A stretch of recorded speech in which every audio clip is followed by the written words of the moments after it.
बाजारामधून पालक घरी आणली की माझ्या मुलांना ही रेसिपी हवी म्हणजे हवीच, ज्याचं नाव आहे डाळभाजी आणि बाटी, ज्याला आम्ही वर्धा साईड पानगे म्हणतात. तर ते तर गौरीमध्ये करतात, पण आता गौरी अवेलेबल नाही माझ्याकडे, म्हणून मी ओव्हनमध्ये करते.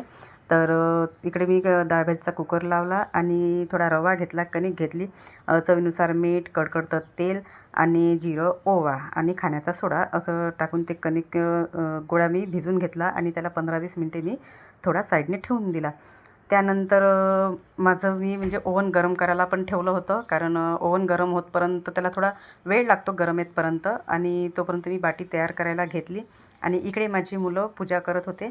त्यांची रोज सकाळची त्यांचीच बहीण भावाची पूजा असते, जेणेकरून माझं एक काम उरकून जाते. मग उरली सुरली पूजा नंतरची माझी असते. म्हणजे मुलांना कसं एक सवय लावली की मुलांना ती असे तर काही मुलं बसत नाही. एक निमित्त देऊन ठेवलं आहे मी की सकाळी तुम्ही बसा आणि संध्याकाळी बसा. तर बघा दोघं बहीण भाऊ आपली पूजा करतात आणि भांडतात ते तेवढेच. पूजा करायच्या वेळेस काय माहीत कसलं भांडण होते त्यांचं त्यांना माहीत. आणि इकडे माझी बाटी पण तयार झाली आहे, आतून एकदम खुसखुशीत अशी. माझ्या मुलांना तर खूप आवडली. काही काही व्हिडिओ मला शूट करायला नव्हते जमत मधामध्ये, आणि गाडी पण त्या दिवशी लवकर आली. आता माझा टिफिन पण तयार झाला आहे आणि माझ्या मुलांची तिकडे आरती पण लागली आहे. आणि माझी अंघोळ तर एवढ्या सकाळी होत नाही, तरी माझी मुलं मला जबरदस्तीनं आरती घ्यायला लावतात, आणि मी नाही घेतली तर मला ते जबरदस्तीनं देतात पण. तर असा होता माझा आजचा मिनी ब्लॉग. तुम्हाला कसा वाटला मला नक्की सांगा आणि फॉलो करायला विसरू